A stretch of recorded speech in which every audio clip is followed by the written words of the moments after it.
Salam sejahtera, Arema.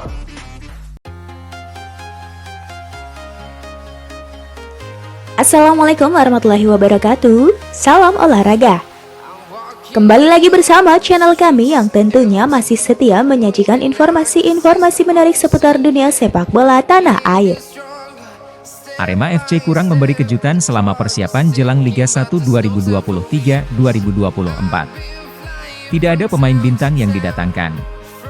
Berbeda dengan musim-musim sebelumnya. Itu sebabnya, mereka sempat dipandang sebelah mata, apalagi mereka akan jadi tim musafir lagi karena Stadion Gajayana, Kota Malang yang didaftarkan belum memenuhi syarat.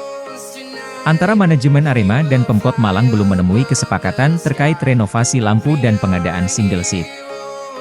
Ahmad Al-Farizi dan kawan-kawan akan bermarkas di Bali. Namun, bukan berarti Arema tidak bisa membuat gebrakan. Dalam 2 kali uji coba, mereka berhasil menang dari tim Liga 1, yakni dari Persikabo Bogor dan Bali United. Padahal Arema berstatus tim tamu dalam 2 laga itu, dari pantauan bola.com, Arema FC punya sejumlah kelebihan yang bisa jadi modal berjuang di Liga 1. Tapi, ada juga kelemahan.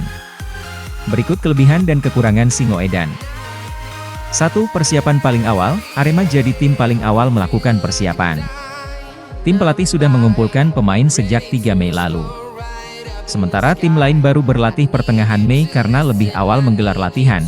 Arema punya waktu yang cukup untuk membentuk fisik dan taktik. Imbas latihan paling awal juga membuat fisik pemain Arema sangat bagus. Lantaran tim pelatih bisa memberikan latihan fisik yang cukup. Dendi Santoso dan kawan-kawan sempat digembleng di Kebun Raya Purwodadi hingga ke pantai di Kabupaten Malang. Tak cukup sampai di situ, 20 hingga 26 Juni Singoedan menggelar pemusatan latihan di Yogyakarta. Latihan pantai kembali digelar untuk memaksimalkan fisik pemain.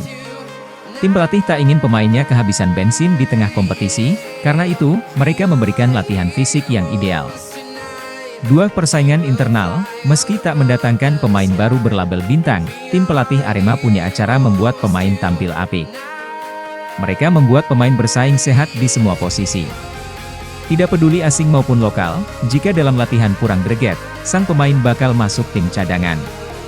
Sebaliknya, jika ada pemain muda atau dari Liga 2 yang memperlihatkan performa apik di latihan, mereka bakal dapat kesempatan main sejak menit awal. Ini yang membuat pemain Arema tampil dengan fighting spirit tinggi dalam latihan dan uji coba. Situasi ini akan dipertahankan hingga kompetisi bergulir. Pelatih Arema tak khawatir jika sering gonta-ganti pemain inti dalam kompetisi, justru itu dirasa perlu karena jarang melakukan rotasi bisa membuat Arema ketergantungan. Arema tidak ingin jika pemain inti absen, pelapisnya tidak terlalu siap karena jarang diturunkan. 3. Tak banyak disorot, bisa dibilang Arema saat ini tidak banyak disorot media. Bahkan 2 kali uji coba melawan Persikabo dan Bali United dibuat tertutup. Padahal biasanya Arema jadi magnet. Terutama bagi stasiun televisi, saat Arema beruji coba, biasanya ditayangkan langsung. Tapi kali ini tidak. Sehingga tak banyak yang tahu seperti apa performa Arema secara penuh. Lantaran yang beredar selama ini di YouTube dan media sosial lainnya hanya sekedar ringkasan pertandingan. Jadi, lawan di Liga 1 akan sulit menebak seperti apa cara bermain Arema saat ini. Berbeda dengan musim lalu, di mana laga pramusim Arema sering disiarkan langsung sehingga saat kompetisi bergulir, lawan sudah mengantisipasi permainan Singoedan. Kelemahan skuad belum lengkap, meski menggelar latihan paling awal, skuad Arema sampai saat ini justru belum lengkap. Sepertinya baru sepekan terakhir jelang Liga 1 bergulir komposisi pemainnya komplit, saat ini, baru 3 pemain asing yang bergantung. Gustavo Almeida, Ichaka Diarra dan Charles Lokolinga. Selain itu, ada 2 pemain lokal yang dikabarkan segera bergabung, yakni Ashraf Gufron dan Michael Tata. Ini jadi sebuah kendala tersendiri.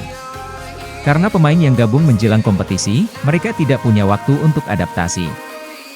Kekurangan jadi tim musafir, tidak bisa bermain di Malang tentu menjadi sebuah kendala.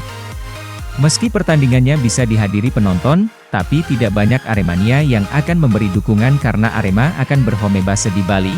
Selain itu, Aremania juga masih dilema untuk memberi dukungan langsung. Di satu sisi, mereka masih respek dengan korban tragedi Kanjuruhan 1 Oktober 2022. Baik, demikianlah beberapa rangkaian informasi sepak bola kali ini. Jangan lupa klik tombol subscribe. Nantikan dan terus tonton informasi menarik lainnya seputar sepak bola dari channel kami. Sampai jumpa, salam olahraga.